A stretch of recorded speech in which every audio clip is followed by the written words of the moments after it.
কাজে এই শিবিরের সাথে এই জামাত ইসলামের যে সম্পর্ক, এই সবকিছু মিলিয়ে আজকে বলা হচ্ছে মানুষ এগুলো খায় না। মানুষ কি খায়? রক্কাটা খায়। মানুষ এই রাজনীতি খায়, ধর্মের রাজনীতি খায়। দেখুন, আওয়ামী লীগের নাম এখন বললেই বলা হবে যে ভারতীয় দোষর। কিন্তু আমাকে বলতে দিতে হবে, জামাতকে এতখানি আপনারা হাইলাইটেড করে কথা বলতে পারেন, কিন্তু আওয়ামী লীগ নিয়ে কথা বলা যাবে না, কারণ তারা গণহত্যা করেছে। জামাত যদি 30 লক্ষ মানুষের হত্যা করবার পর এত ইতিবাচক কথা বলবার সুযোগ পায়, আওয়ামী লীগ 1500 থেকে 2000 মানুষ হত্যা করার পর তাদেরকে 3 কোটি 4 কোটি লোক মানুষ এখান থেকে সমুদ্রে ফেলে দিতে হবে? দেখুন, শরিয়া আইনের ব্যাপারে জামাত কি বলেছে। জামাত চলে গেছে আল জাজিরাতে যখন ইন্টারভিউ দিয়েছে, তারা বলেছে যে আমরা ধাপে ধাপে শরিয়া আইন জারি করব।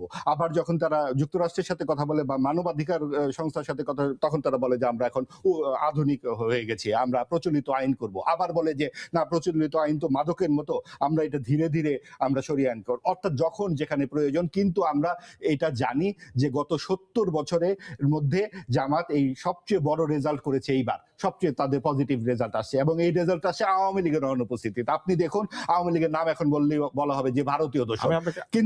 কিন্তু আমাকে বলতে দিতে হবে, জামাতকে এতখানি আপনারা হাইলাইটেড করে কথা বলতে পারেন, কিন্তু আওয়ামী লীগ নিয়ে কথা বলা যাবে না, কারণ তারা গণহত্যা করেছে।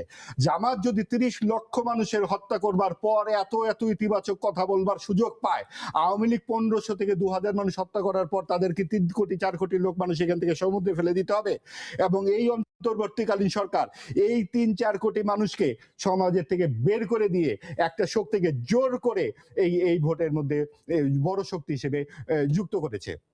এবং এইখানে অনেক বেশি যেটা হয়েছে, আওয়ামী লীগের ভোটে অংশগ্রহণ করা উচিত ছিল। আওয়ামী লীগের ভোটে অবশ্যই অংশগ্রহণ করা উচিত ছিল, যে যদি জামাত পারে আওয়ামী লীগ কেন পারবে না। এখন এটা বললেই আপনি ভারতীয় দোষর এবং নানান রকম সন্ত্রাস করা হবে। কিন্তু কথা হচ্ছে, আওয়ামী লীগের দল হিসেবে বিচার হওয়া উচিত কিনা? জামাতের যেইভাবে বিচার হওয়া উচিত, আওয়ামী লীগেরও সেইভাবে বিচার হওয়া উচিত। জামাত যদি 30 লক্ষ লোকের খুনের সঙ্গে জড়িত থেকে পুরো দেশ এবং জাতির বিরুদ্ধে দাঁড়িয়ে থেকে আজকে তারা মানুষ এখন খায় না, 72-এর করে নাই দেখে এই দায় আমরা এখন কেন বহন করব? আমাদের গত 54 বছরের প্রত্যেকটা দলের হাতে, প্রত্যেকটা রাজনৈতিক দলের হাতে রক্ত আছে, প্রত্যেকটা এবং সেই গণ আন্দোলনের মতো রক্ত নাই। এই গণ আন্দোলনে যেভাবে রক্তপাত হয়েছে সেভাবে তো নাই। মুক্তিযুদ্ধে কি এই আন্দোলনের চাইতে কম ইয়েতে গেছে? এবং সেইখানে 16ই ডিসেম্বরের যে আত্মসমর্পণের দলিল, সেই দলিলের লাইনে কি লেখা আছে? পাকিস্তানি সেনা নৌ বিমান বাহিনীর পাশাপাশি সিভিল আর্ম ফোর্স এখানে আত্মসমর্পণ করলো। এই সিভিল আর্ম ফোর্স কারা? এই জামাতে ইসলামী। এই 16ই ডিসেম্বর আগে 14 ডিসেম্বরে বাড়ি বাড়ি থেকে বুদ্ধিজীবীদের ধরে নিয়ে গেছে কারা? এই জামাতে ইসলামীর ছাত্র সংগঠন, ছাত্র সংঘ। এই আলবদর আল শামস, এই আলবদর আল শামসের ভাই হচ্ছে শিবির।